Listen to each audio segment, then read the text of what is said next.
Hi, everyone.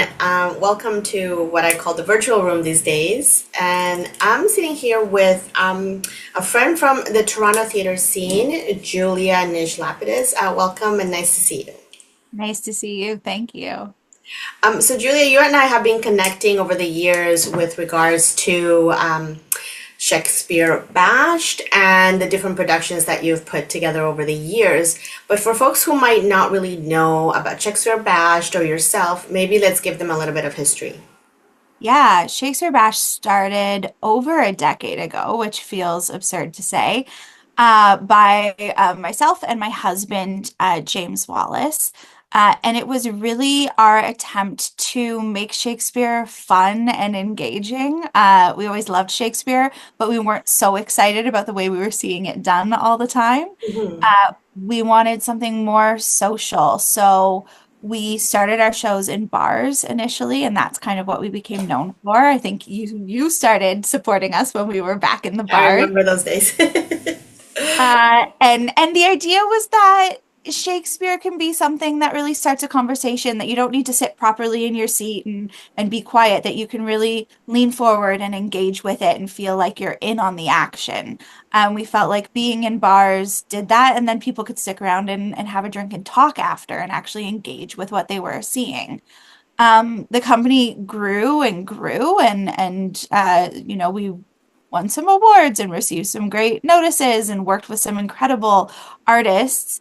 And after the pandemic, we found a bit of a new home at the theater center, initially in an attempt to be able to have a little more safety in place for people's comfort.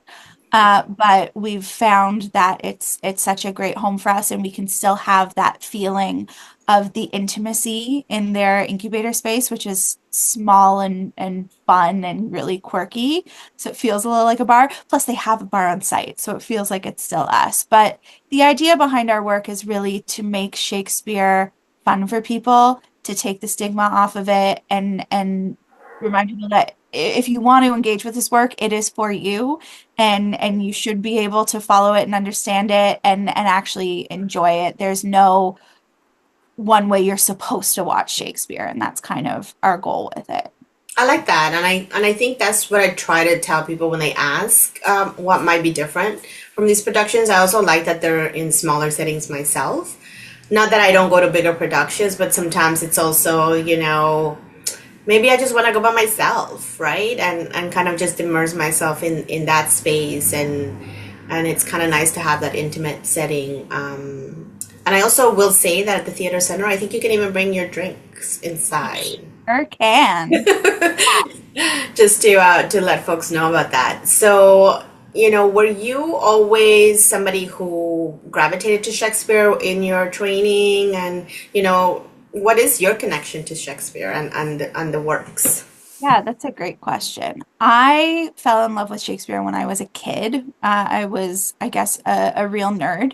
And my parents took me to my first Shakespeare play. My parents are avid theater goers, so Hmm. I was lucky to be exposed to theater a lot as a kid.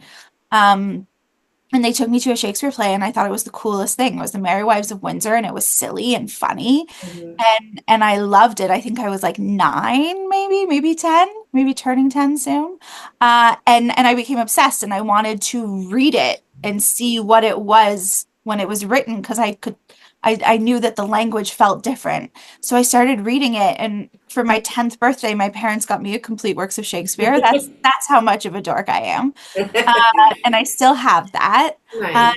so I loved the language, that there was so much to get out of it, that you could take what was on the surface, but just like poetry, you could dig and dig and dig and keep finding different meanings. And Hmm. I found that that was a really nice way to find something that I could really find myself in. No matter what I was feeling or going through, I could find it in these plays. But I also loved theater, and I spent a while after graduating. I did some Shakespeare, but I also did some, more contemporary stuff, and some I loved absurdism, still do. Okay. So stuff like that. But Shakespeare to me is just so timeless. Uh, no matter where you're at in life, you can always go back to it and you'll see something in a totally different way. And I Mhm. love that. I love taking something that I loved when I was 10 and looking at it now that I'm much older and finding some of the same things, but totally new things. Mm. That just is the reason I think I've kind of dedicated myself to it. Mhm. Yeah, I asked because my connection is not as young as yours, but it's also you might be the first person I know that connected to the but I do know the affinity of towards art when you're a child and you kind of know something is cool, but you don't really know why exactly. Mhm. So you want to do your own deep dive, I guess. Yeah. So, over the years, you've done different productions of Shakespeare's works. And I think what I'm curious about is how do you and James talk about what will be the choice for each year, It's a good for question. each season? Yeah. Uh, it ebbs and flows. Often there's a project that's kind of been sitting in our heads for a while. So that will always come, with Merchant of Venice. This is a play that I've struggled with for a long time and years ago decided if we're going to do it, I need to do it and I'm not ready yet. You're So right. every year as we were programming, James would check in on me and say, "Is Merchant this year?" And I would say, "No, not yet. I'm not ready." Hmm. So sometimes it's that.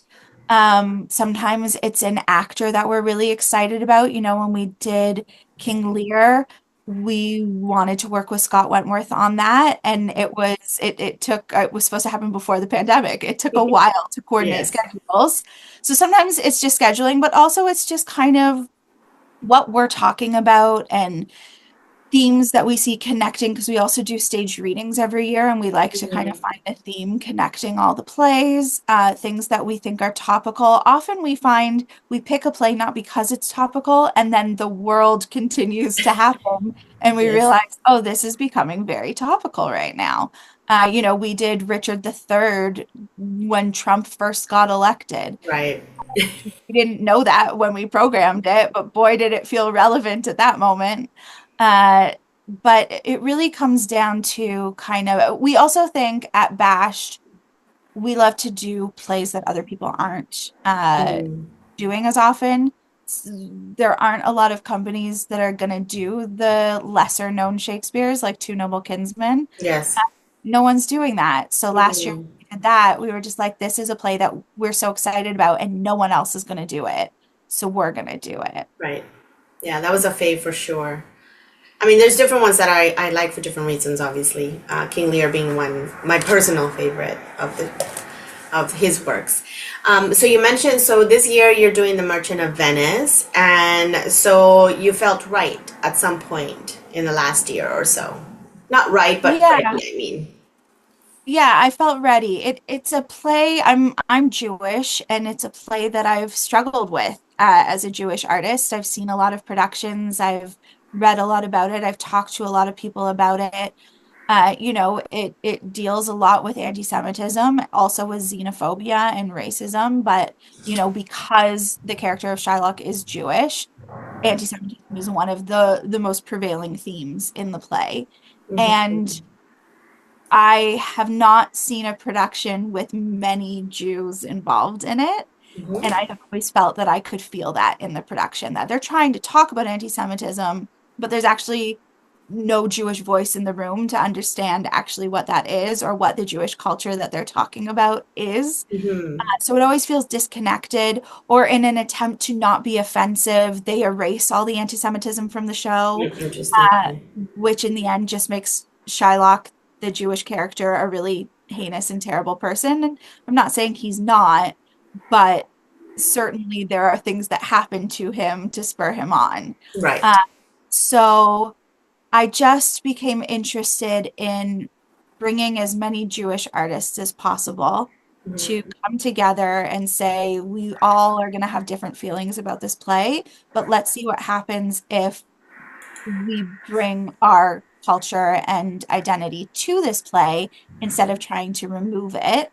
And what can that do? And we're not trying to fix it. We're not saying Shylock doesn't do or say terrible things, but so Right. does everyone else. So it's really becoming a play about the complexities of humanity in a way, the duality of people.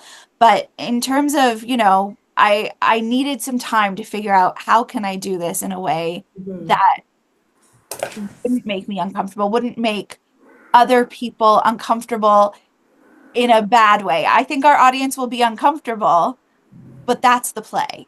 But I Yes. don't want to make anyone uncomfortable in a way that because they don't feel like we did the work to really dig deep enough into this play. So Hmm. a while, Alon Nashman, who is an incredible performer who I've known for a long time, saw our King Lear and talked to us afterwards saying, if you're doing merchant at any point, I would like to Call do me. that with you. And I thought, okay, I was getting closer and closer to feeling ready.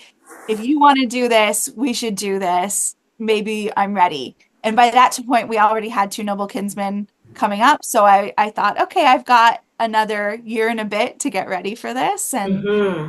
I don't know if I'm ready now, but what Yeah. I have is the most incredible team of artists in the room. And we're figuring it out together. Right. And I think that's the one thing I notice in most productions of where it comes to theater. There's always a dialogue because obviously each night will be different. Rehearsals are one thing, and then you go live, and then obviously different things might come up. So you're directing this time. What has been the dialogue that you've had, not just with Alan, but any of your cast members? Any highlights that kind of maybe hit you in the right way? I don't know if hit you is the word, but it's more like, kind of affected you in how you're going to approach your direction. Yeah, it's been really interesting because everyone is coming to this play with such a unique perspective on like their relationship with it and how they feel about it, which means there's been a lot of passion and care and people bringing really their personal experiences and reflections into the room. I think this show is deeply personal for everyone involved in it. So we're having a lot of incredible conversations. We're really dissecting everything and we spent 3 full hours as a company talking through just the trial scene one day, reading Mm-hmm. it line by line and dissecting it together and figuring out what we see in it. And one of the things that we really start to realize is, you know, Shylock is set up from the beginning. He is existing in a world that the systems in place do not support him and don't aren't set up to work for him. They're set up to work against him. And that seems obvious once you think about it, but it was such an interesting realization because we live in that world. There are so many people in the world that we live in where the systems in place are to support other people Right. and not them, and how that impacts the way that you interact with the world around you. So just discoveries like that really hit home for people. Mm-hmm. Um, the other thing we're doing is setting the play from a Jewish perspective from the get-go. We have a bit of a framing device where the audience is actually going to join us, and we're setting up for a Shabbat dinner, which is, the Jewish Sabbath, a celebration that, this group of family and friends are having. And it devolves into this group of people telling the story of the Merchant of Venice in their dining room that night. So I wanted to share with the audience the perspective of this group of Jewish artists doing this play. And I thought one of the interesting ways of doing that would be to show them Jewish people choosing to do this play and that we can't forget about that. Sure. And it's been really interesting because it means people are really bringing their own things. So people are coming in saying, this is something from my grandparents' house that I'd love to use in this play. This is a tradition that my family does. Do you think we could build it into the beginning? And that's really exciting because it just means that this environment that the audience encounters when they first come into the room is an amalgamation of the personal lives of all of the people who have worked to create it. So I think it just starts from that really special, personal, and honest point, which I'm really excited about. And I don't know how people will respond, so we'll see. Well, I mean, that's part of being in that space, right? Where we're allowed to come into almost like this, like you said, we're going to be joining you in this event, and then we bring what we bring as well, right? Exactly. Because some of us have a connection to Shakespeare, or in one way or another, and or some people might not really know the work as well, right? So I think it's always that's kind of the interesting thing about theater. Like we'll just come and see what we bring, and then what we get out. Yeah, that's what's so special about it. And you can't predict it night to night. Every group of audience members is totally unique and different. So every night is going to be something totally different. Hmm. That's what I love about theater. Yes, I think I'm maybe getting used to asking this more, but maybe I'll ask you as well in terms of, when you are, whether you're on stage or behind the scenes, what do you hope audiences, or how do you hope audiences would react? Because we have this maybe misconception that we have to stay quiet, that maybe we should, like you said, we've sort of grown up thinking that theater is very proper, and you know, I'm not saying let's be disruptive, but Yeah. what works for you and what feeds the actors in terms of. I mean, it's so interesting because I know as an audience member, I'm a pretty dead face in the audience. I recognize that about myself and sometimes like actively work to try and change that because I feel bad. Uh, I I know, for me personally as a performer, I love when it feels like the audience is with me, and that doesn't necessarily mean audible reactions, though those come, and that's great. And I think, Mhm. great performers can roll with all of those responses. I don't Right. think audiences need to bite their tongue and not make a sound. Make those sounds, respond to what you're seeing.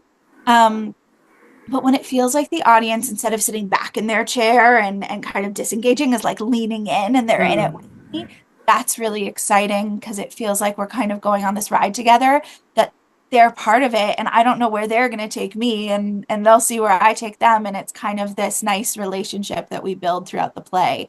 Often, like by the end of a performance, you're like, okay, I understand this audience. I And then you see. start predicting, like, here's how they're going to respond to things. But at the beginning, it's a blind date every night. Yeah, kind of, right? So let's talk about your cast for The Merchant of Venice. You have some, like you said, you have Alon and Jesse Nirenberg, and other regulars. But how did you go about kind of narrowing down the characters and the folks that will be cast as them? Yeah, I mean, we had some people who right off the bat have been core collaborators of ours for a long time who are Jewish and I knew had interest in this. And so from the inception of the project, I always wanted them involved. So that's, Jesse Nuremberg, who's playing Antonio, Hallie Celine, who's incredible. And she's played, for us, she's played Juliet and Rosalind and As You Like It and the Princess of France and Love's Labor's Lost. She's incredible. So she's playing Portia, and I always wanted her to play Portia. Such a hard role. You need someone as good as Hallie. Right. Um, and then there were people who I met at auditions who just blew me away. And trying to prioritize finding a large portion of Jewish voices in this room for this project because that was the focus of it. And there are a lot of incredible Jewish actors in Toronto. So, we found some amazing people. And then there are a group of people who aren't Jewish who are bringing so much of their own uh, life and lived experience and heritage to the play as well. So we've ended up with this group of kind of established people like Alon and Jesse and Hallie and Cameron Laurie, who with Hallie is part of the Howland Company, Hmm. and then some kind of up and coming talents. Cameron Scott is this wonderful actor who James and I taught at Randolph College, Hmm. and she was wonderful to work with and reached out, and this was a great project for her. There's a young actor named Sophia Contal who we have worked with and taught previously, and they were actually with us for the other Shakespeare company that we run, the St. Lawrence Shakespeare Festival in Yes. Prescott. So they spent the summer with us, and they're so funny. So they're playing Launcelot Gobbo and bringing all of the comedy to Nice. the very sometimes serious play. Hmm. This group has everything, and everyone is putting so much into it that I think the performances are pretty astounding in it. Mm-hmm.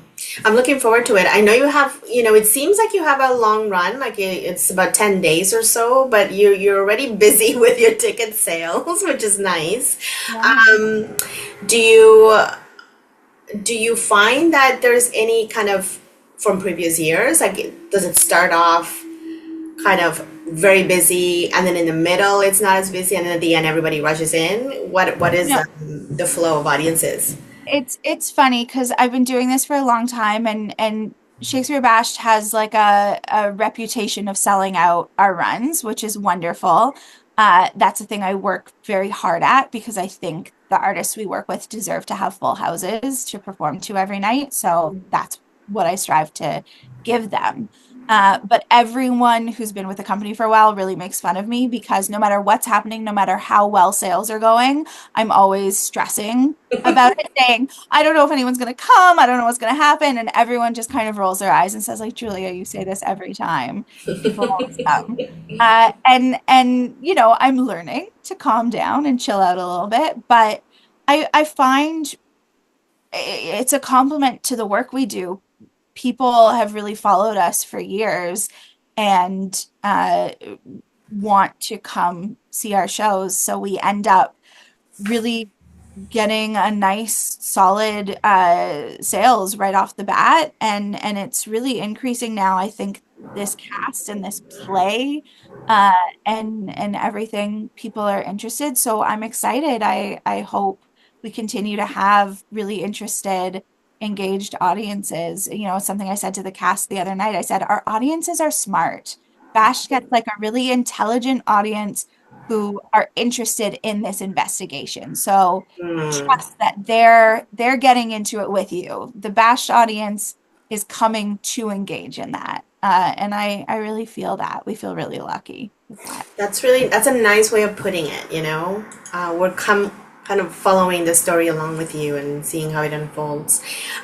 For anyone who's curious, approximately how long is the performance? It's going to be at the theater center, so I want to make sure people know they come Yeah, ready.